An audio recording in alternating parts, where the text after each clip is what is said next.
Hey everybody, it's Michael Newman here with Mr. Charlie Kerr from JPNSGRLS. It's a beautiful day in Vancouver for the first time in a long time, so we decided to do it outside. Kicking it. How you doing, Charlie? Good. How are you? Give me some. Boom. What a hell of a year for you guys, eh? It's been cool. Yeah. With the Divorce album coming out and the You're touring, you South by Southwest. Yeah. Europe. Yep. Europe was probably the most exciting part, especially opening for the Heavy for all those dates. It was such big crowds and kind of getting to learn from them every night because they put on such a crazy show, and I remember just kind of hanging off every word of Calvin's when he spoke, because he was a soft-spoken guy, but he's an incredible frontman, and just he taught me so much, and everything's a learning experience, right? I learned a ton, and then doing our own headlining tour of the UK and Europe, and just seeing that we had literally we had fans all over the world, and that's that's just from kind of commerce aside and just art-wise, it's so rad that these little stories and ideas I had could reach that many people. How has traveling and doing the Europe tour and South by, how has those experiences affected Charlie as the human? Yeah, I mean, you're spinning a few plates when you're on the road, because you're trying to create this consistent live show, trying to be really kind to everybody you meet, trying to promote the band, trying to smell the roses, and it's it's really cool though. I do enjoy it. Yeah. How do you? I think an aspect, especially for men, we forget about self-care. Yeah. And so I was wondering, on the road, how do you stay connected to the self-care? And are there any rituals or things that you developed to really nurture yourself so that you could be long-standing on stage or doing multiple dates? Yeah, I bring a laptop, and I end most nights watching comedies I'd seen before that put me in a better state. Signing up to be the singer is signing up to be just a delicate flower in terms of if you get sick in any way, our tour is compromised, not just the show. Because if people aren't familiar and they just see that one show and you're sucking, they go, that band sucks live. Right. So you're creating this consistency, and you're as a new discoverer of the music and as a new fan, I would say there's this pulse, there's this energy to the music and to the performance that I think is missing in a lot of performances and music today. And so I want to commend you on that, but then I wanted to ask if that's something that you guys consciously try to create. I think it comes from at least on my end, I know for the rest of the musicians in the band, I think that just comes from everybody being incredibly passionate and hungry.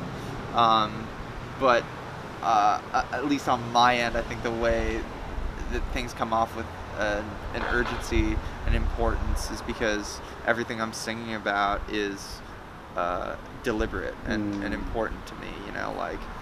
A song like Brandon isn't gonna work if I'm soft shoeing it. You know what I mean? And just dancing and moving with reckless abandon is what I landed on, because I think on one level or another, audience members wish that they could let go animalistically in the same way.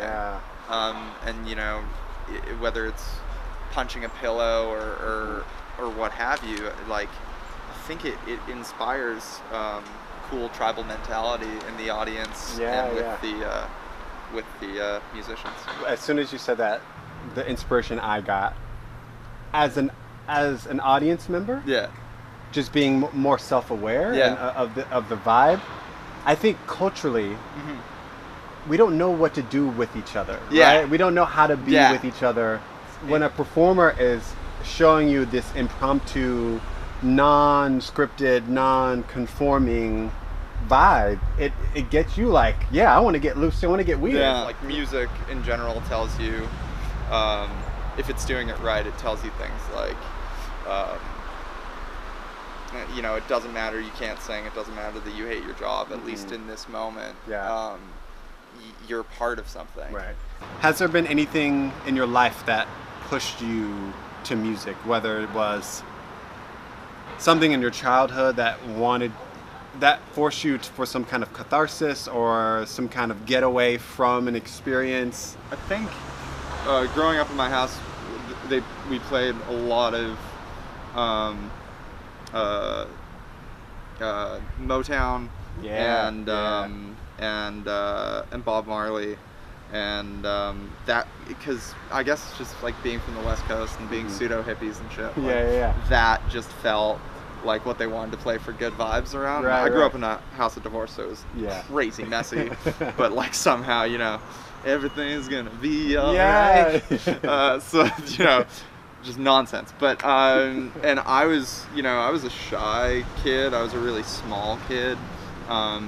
My parents opted to not have me go through any public school system growing up, so I was homeschooled. So I couldn't really make heads or tails in most social situations. I just really had my brother, and he had his friends, and I'd hang off that. And he also was homeschooled for a while.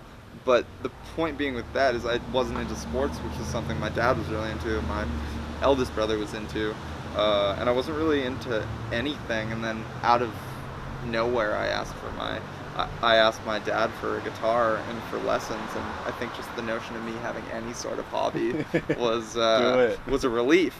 And so the next day, he got me an acoustic guitar and lessons from a guy he knew, and I just, it was the first thing I was ever, you know, passionate about, and I got into it just like full force, and I was so bad, but my teacher really believed in the effort that I was putting in.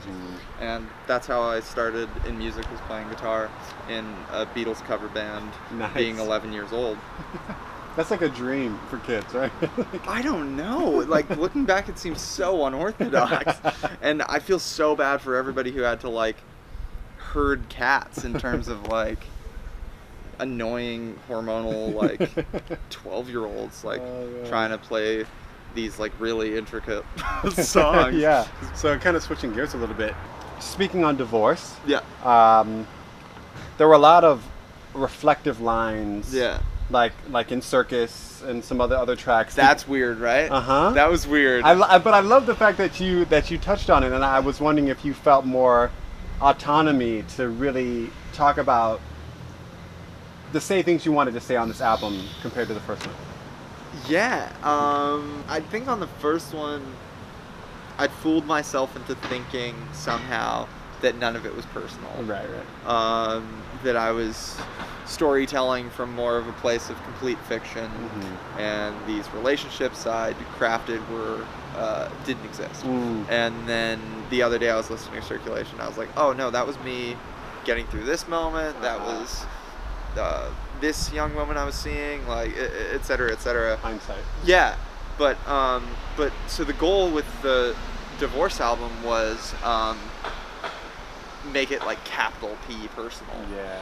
So doing this for a while and being in the scene, in the industry and doing things, what are some of the goals that you have personally that you hope music can get you to?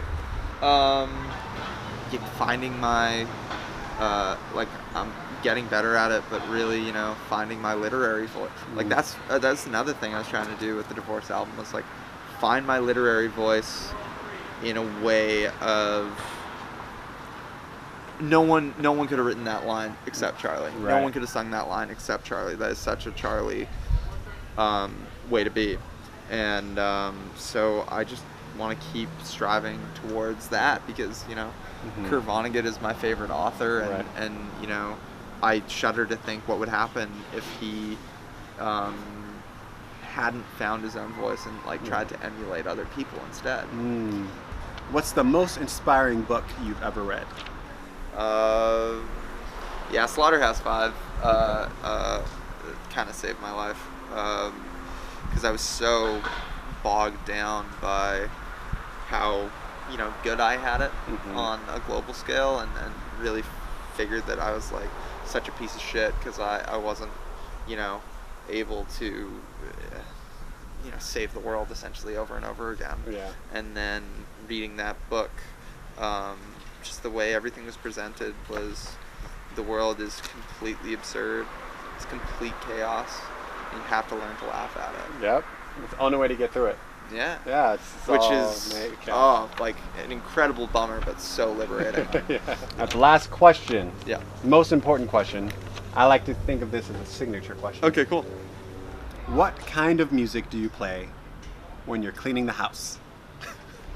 I just want to steal my brother's answer so bad right now. Because every time he cleans, he plays Everything in Its Right Place by Radiohead. Nice. It's like a literal interpretation of the song. So, I mean, nothing I can say can be quite as on the nose as that is. So I think that will be my answer. Yeah.